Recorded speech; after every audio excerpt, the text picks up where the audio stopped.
Hallelujah, hallelujah. सो आज हम परमेश्वर के पवित्र वचन में ये देखेंगे कि विश्वासी के जीवन में कौन सी 14 बातें होनी चाहिए। एक विश्वासी के जीवन में कौन सी 14 बातें होनी चाहिए। जब प्रभु यीशु मसीह बादलों पर आएंगे और जो विश्वासी हैं वो उठा लिए जाएंगे। पवित्र बाइबल में आप बहुत बार पढ़ते हो विश्वासी विश्वासी, आप भी कहते हो हम विश्वासी हैं। सो विश्वासी के जीवन में कौन सी 14 बातें होनी चाहिए, उनके बारे में आज हम पवित्र बाइबल में से हम लोग पढ़ेंगे। हालेलुया। सो सबसे पहली बात विश्वासी के जीवन में जो होनी चाहिए,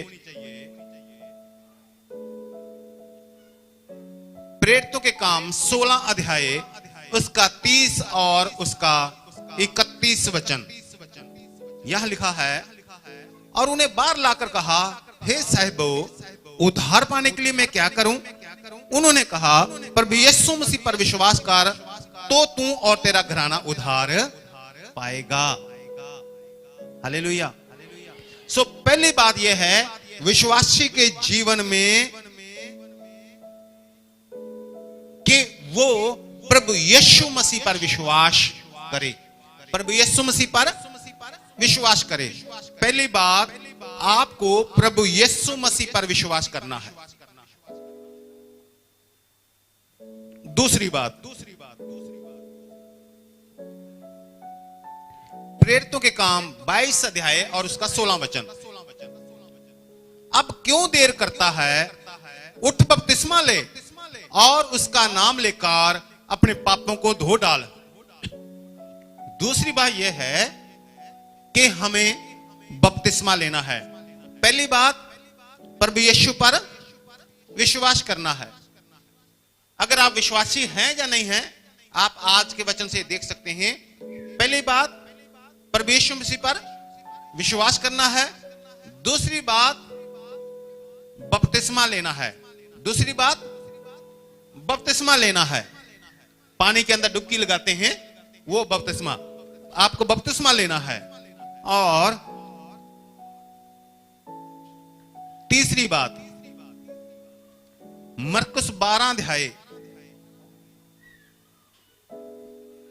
उसका 29, 30 और 31 वचन में लिखा है, प्रभु यीशु ने उसे उत्तर दिया, सब आज्ञाओं में से ये मुख्य है, हे इज़राइल सुन, प्रभु हमारा परमेश्वर एक ही प्रभु है और तू प्रभु अपने परमेश्वर से अपने सारे मन से, अपने सारे प्राण से, अपनी सारी बुद्धि से, अपनी सारी शक्ति से प्रेम रखना। तीसरी बात कौन सी है? तीसरी बात कौन सी है? मुख्य आज्ञा, सब आज्ञाओं में से मुख्य आज्ञा। तीसरी बात, अगर आप विश्वासी हैं तो आप अपने पूरे मन से परमेश्वर से प्रेम करना। परमेश्वर से पूरे मन से, पूरी जान से, पूरी बुद्धि से, पूरी शक्ति से परमेश्वर से प्रेम करना। परमेश्वर पे विश्वास करना। दूसरी बात बपतिस्मा लेना। तीसरी बात परमेश्वर से, एक ही परमेश्वर है और उस परमेश्वर से अपनी पूरी जान, अपनी पूरी शक्ति के साथ, अपनी पूरी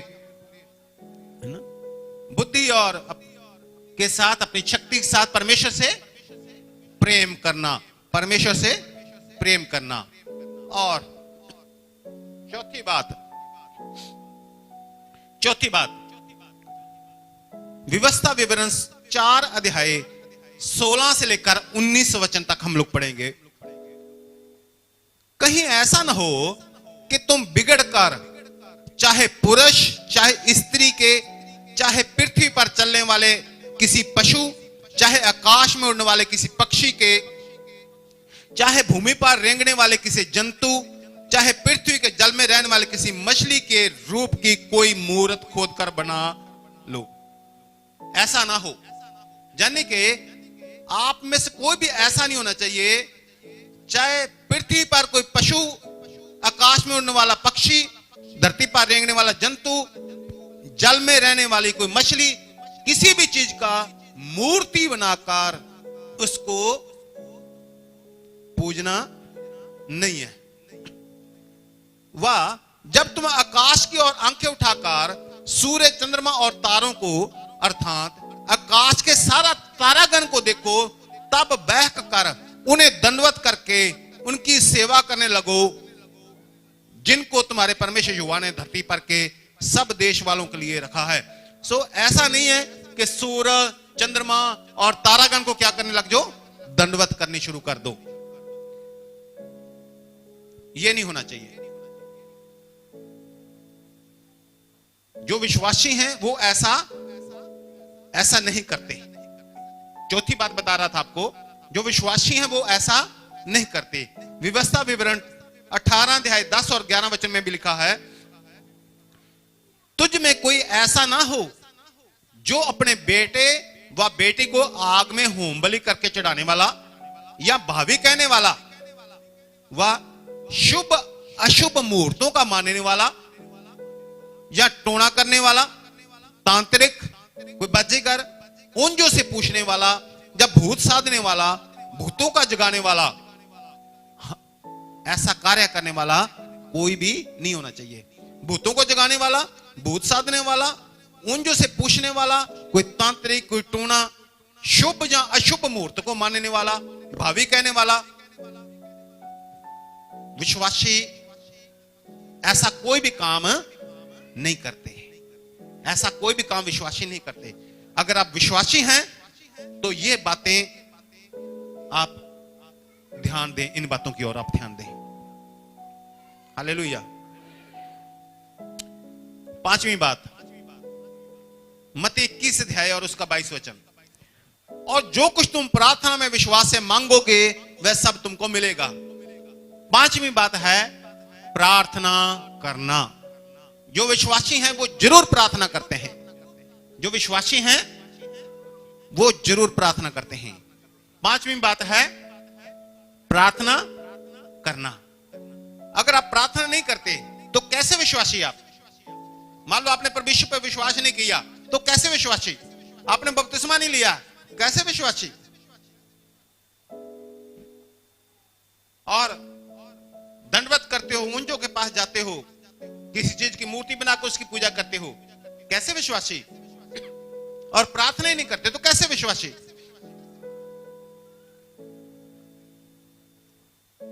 छठी बात, जो विश्वासी हैं उनके जीवन में ये बातें होनी चाहिए। छठी बात, उत्पत्ति 2 अध्याय 2 और 3 वचन, आज आप ध्यान से समझ लीजिए। 14 बातें जो विश्वासी हैं उनके लिए 14 बातें मैं आज बता रहा हूं। उत्पत्ति 2 अध्याय 2 और 3 वचन, परमेश्वर ने अपना काम जिसे वह करता था 7वें दिन समाप्त किया और उसने अपने किए हुए सारे काम से 7वें दिन विश्राम किया और परमेश्वर ने 7वें दिन को आशीष दी और पवित्र ठहराया। 7वें दिन को परमेश्वर ने आशीष दी और पवित्र ठहराया। इसलिए निर्गमन 20 अध्याय 9, 10 और 11 वचन, 6 दिन तो तू परिश्रम करके अपना सब काम काज करना, परंतु 7वां दिन तेरे परमेश्वर यहोवा के लिए विश्राम दिन है। उसमें ना तो तू किसी भांति का काम काज करना और ना तेरा बेटा, ना तेरी बेटी, ना तेरा दास, ना तेरी दासी, ना तेरे पशु, ना कोई परदेसी जो तेरे फाटकों के भीतर हो, क्योंकि 6 दिन में यहोवा ने आकाश और पृथ्वी और समुद्र और जो कुछ उनमें है सबको बनाया और 7वें दिन विश्राम किया। इस कारण यहोवा ने विश्राम दिन को आशीष दी और उसको पवित्र ठहराया। इसलिए छठी जो बात बता रहा था वो थी आराधना के दिन का आदर सम्मान करना। विश्राम का दिन शनिवार रखा गया था, लेकिन परमेश्वर से एतवार को जी उठे, इसलिए चर्च एतवार को बंदगी करते हैं। अगर आप विश्वासी हैं तो आप बंदगी के दिन का आदर करेंगे। 6 दिन तो काम करोगे, लेकिन 7वें दिन एतवार को बंदगी में आओगे। अगर आप विश्वासी हैं तो ये नहीं है कि 6 महीने तक बंदगी में नहीं आओगे। जब घर में दुख आया, परेशानी आई, फिर आए बंदगी के लिए, प्रार्थना में, एतवार की बंदगी के लिए। ऐसा नहीं होगा। अगर आप विश्वासी हैं तो आप एतवार की बंदगी में आओगे।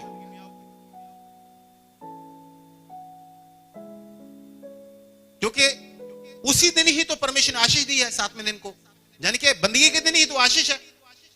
आप 6 दिन काम करो कोई बात नहीं, लेकिन 7वें दिन तो आपके लिए आशीष है। 6 दिन काम है, 7वें दिन आशीष है। तो उस आशीष के दिन आपको चर्च में आकर प्रभु के नाम की महिमा करनी है, परमेश्वर की जय जयकार करनी है। हालेलुया। और 7वीं बात, अगर आप विश्वासी हैं तो यह बात आपके जीवन में होनी चाहिए। मलाकी 3 अध्याय 10 और 11 वचन, सारे दशमांश भंडार में ले आओ कि मेरे भवन में भोजन वस्तु रहे। और सेनाओं का यहोवा यह कहता है कि ऐसा करके मुझे परखो कि मैं आकाश के झरोखे तुम्हारे लिए खोलकर तुम्हारे ऊपर अपर अंपार की आशीष की वर्षा करता हूं कि नहीं। मैं तुम्हारे लिए नाश करने वालों को ऐसा धुड़कूंगा कि वे तुम्हारी भूमि की उपज नाश ना करेंगे और तुम्हारी दाखलतों के फल कच्चे ना गिरेंगे। सेनाओं के यहोवा का यही वचन है। सेनाओं के यहोवा का यह वचन है। अपना दशमांश परमेश्वर को अर्पण करना, ऐसा करके परमेश्वर कहते परखो मैं अपर अंपार आशीष की वर्षा आपके ऊपर करूंगा। जो तुम्हारा नाश करते हैं, जो तुम्हारी हानि करते हैं, उनमें डांटूंगा, परमेश्वर कहते हैं। इसलिए आप विश्वासी हैं तो जो विश्वासी हैं वो दशमांश निकालते हैं। जो विश्वासी हैं वो दशमांश निकालते हैं, क्योंकि मलाकी 3 अध्याय 8 वचन में लिखा है, क्या मनुष्य परमेश्वर को धोखा दे सकता है? देखो तुम मुझको धोखा देते हो और तो भी पूछते हो कि हमने किस बात में तुझे लूटा है? दशमांश और उठाने की भेंटों में। दशमांशों में लूटा। लूटने वाला लुटेरा होता है, विश्वासी नहीं होता। परमेश्वर कहता मुझे लूटते हो। जो दशमांश नहीं देते परमेश्वर को लूटते हैं, तो लूटने वाला कभी भी विश्वासी नहीं होता। आपको विश्वासी बनना है। 8वीं बात, उपवास रखना। आपको उपवास रखना चाहिए। एजरा 8 अध्याय और उसका 23 वचन, हमने उपवास करके अपने परमेश्वर से प्रार्थना की और उसने हमारी सुनी। एजरा 8 अध्याय 23 वचन, हमने उपवास करके अपने परमेश्वर से प्रार्थना की और उसने हमारी सुनी। एजरा 8 अध्याय 23 वचन। इसलिए विश्वासी हो आप तो आपको उपवास रखना है, क्योंकि यशायाह 58 अध्याय उसका 8 और 9 वचन में लिखा है, जब आप उपवास रखोगे तो तब तेरा प्रकाश पो फटने की नाई चमकेगा और तू शीघ्र चंगा हो जाएगा। ना, तेरा प्रकाश पो फटने के नाई चमकेगा, तो शीघ्र चंगा हो जाएगा। तेरा धर्म तेरे आगे आगे चलेगा, यहोवा का तेज तेरे पीछे रक्षा करते चलेगा। तब तू पुकारेगा और यहोवा उत्तर देगा, तू दुहाई देगा और वो कहेगा मैं यहां हूं। बता क्या बात है? जब आप क्या करेंगे? उपवास रखेंगे, व्रत रखेंगे।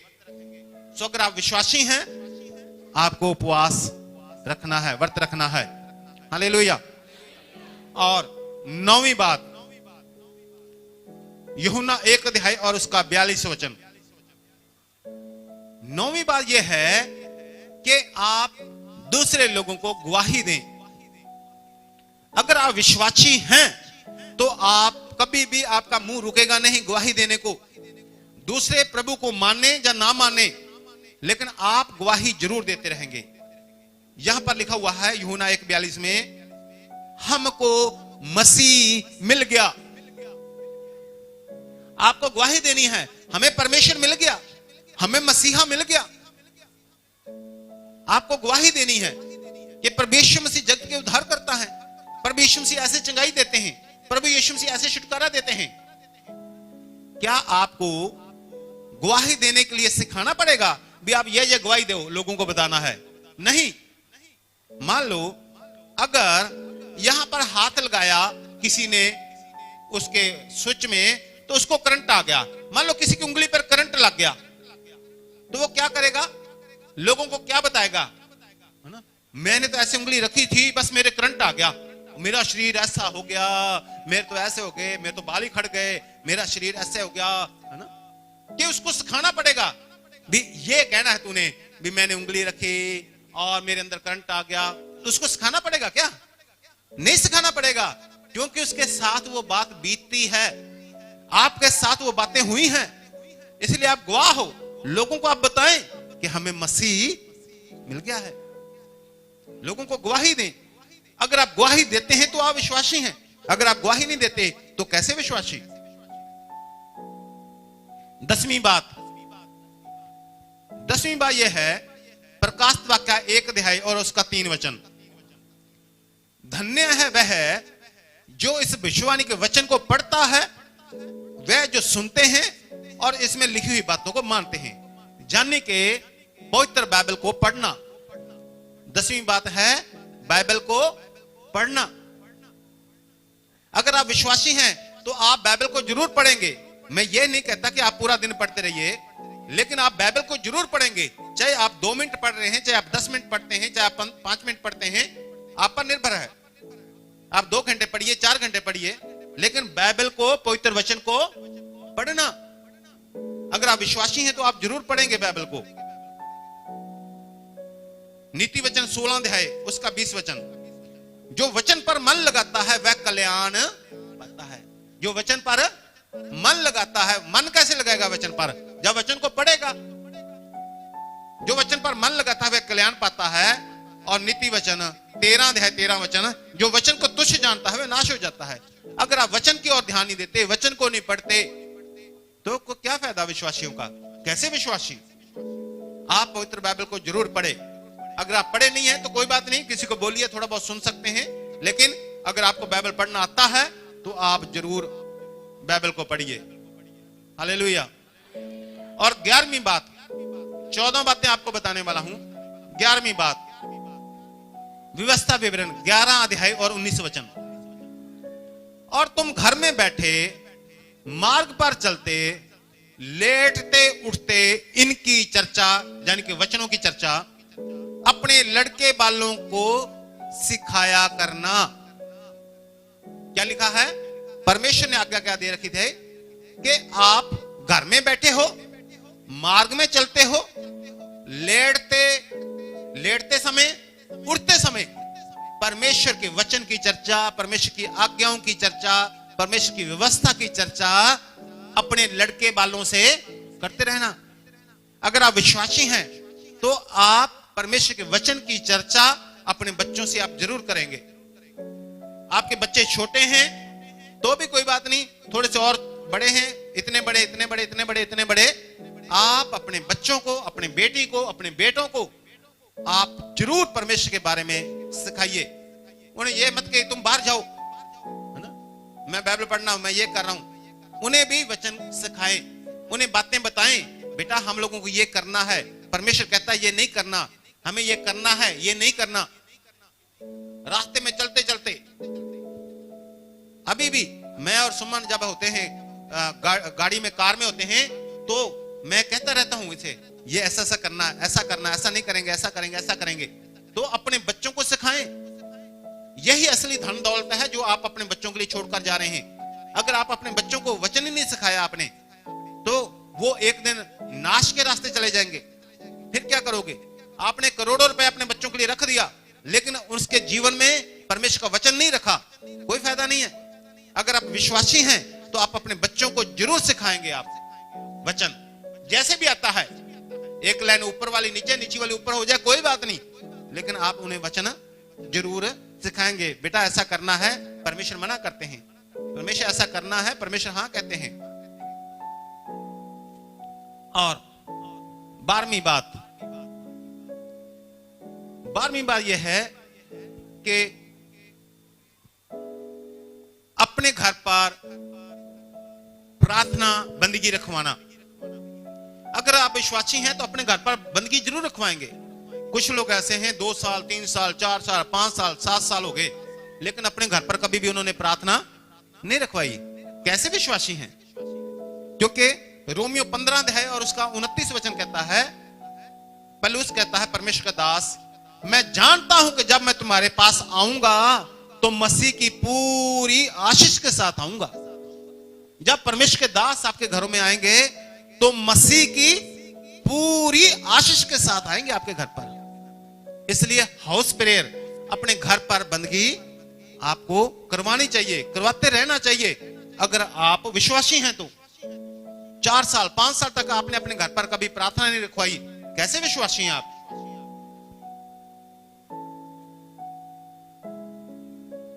जब कुरनेलियस के पास स्वर्गदूत आया था, प्रेरितों के काम 10 अध्याय 3 और 4 वचन, प्रेरितों के काम 10 अध्याय 3 और 4 वचन, जब स्वर्गदूत आया था और स्वर्गदूत ने आकर कहा, उसने दिन के तीसरे पैर के निकट दर्शन में स्पष्ट रूप से देखा कि परमेश्वर का एक स्वर्गदूत मेरे पास भीतर आकर कहता है, हे कुरनेलियस। उसने उसे ध्यान से देखा और डर कर कहा, हे प्रभु क्या है? उसने उससे कहा, तेरी प्रार्थनाएं और तेरे दान स्मरण के लिए परमेश्वर के सामने पहुंचे हैं। स्वर्गदूत आया कुरनेलियस के पास और उसे कहा, अरे कुरनेलियस, तू तो बहुत अच्छा है, बहुत बढ़िया है, तू बहुत परमेश्वर का भय मानता है, बड़ा बुराई से दूर रहता है, तेरी प्रार्थनाएं और तेरे दान परमेश्वर ने याद किए हैं। हालेलुया।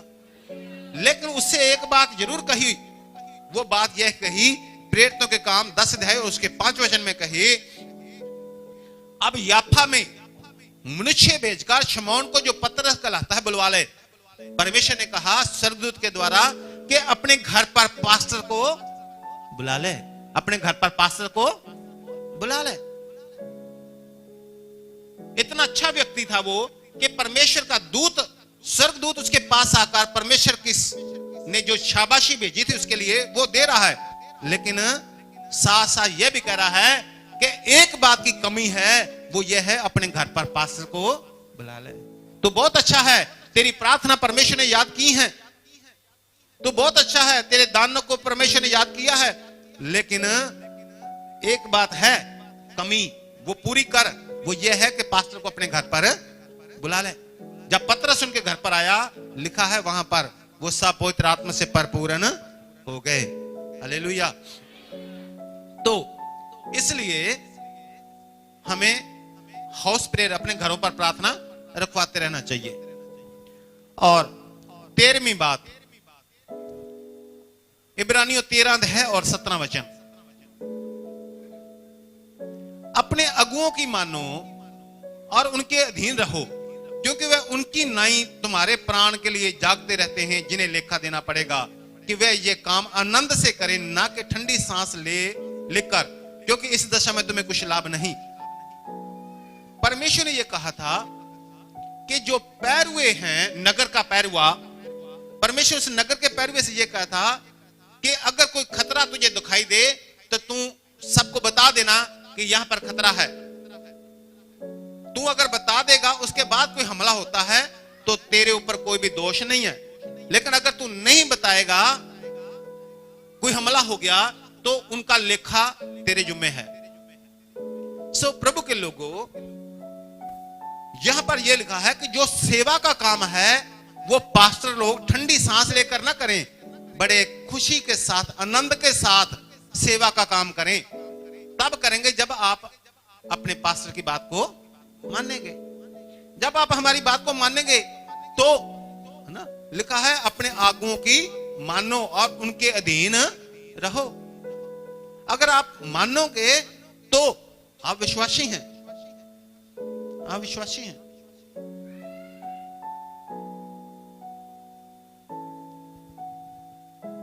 चौदहवीं बात, 14वीं और अंतिम बात, फिलिपियों 2 अध्याय और उसका 5 वचन,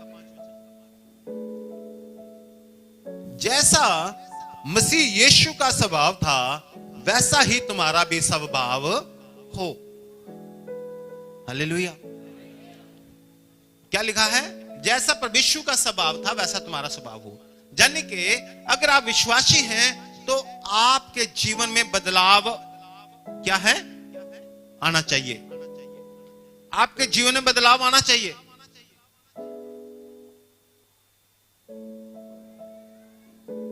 बदलाव जो है ये लगातार चलने वाली प्रक्रिया है। यानी कि जब तक परमेश्वर मसीह बादलों पर नहीं आ जाता तब तक बदलाव बदलाव बदलाव बदलाव आना चाहिए। पवित्रता से पवित्रता की ओर, धार्मिकता से धार्मिकता की ओर, सिद्धता से सिद्धता की ओर, विश्वास से विश्वास की ओर बढ़ते जाना है। हालेलुया। सो स्वभाव में बदलाव।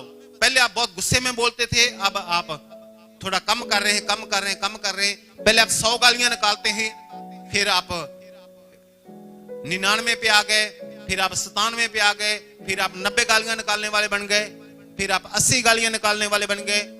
यानी कि कम होते होते एक दिन ऐसा आ गया कि आप कोई भी गाली निकालते। बदलाव शुरू हो जाना चाहिए आपके जीवन में। और यह बदलाव कब तक चलता रहता है? जब तक हम प्रभु यीशु के पास ना जाएं, या प्रभु यीशु मसीह हमारे पास ना आ जाए।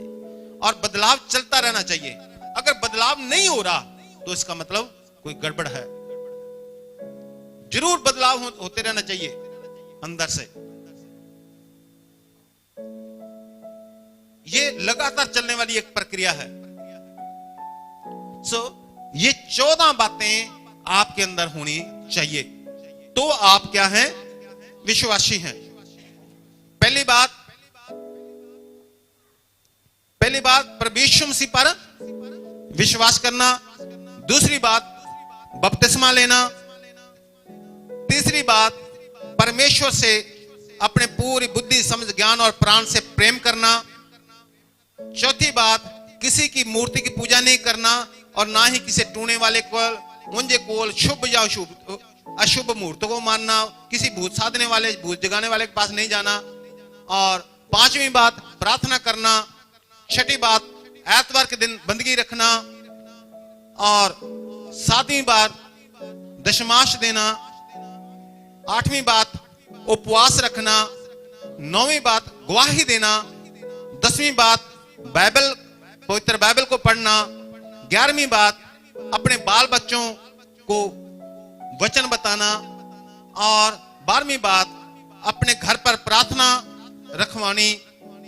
और 13वीं बात अपने पास्टरों का, अपने अगुओं की बात को मानना और उनके अधीन रहना। और 14वीं बात आपके स्वभाव में बदलाव आए। हालेलुया। सो प्रभु आपको आशीष दें, प्रभु आपके साथ रहें और प्रभु आपकी मदद करें।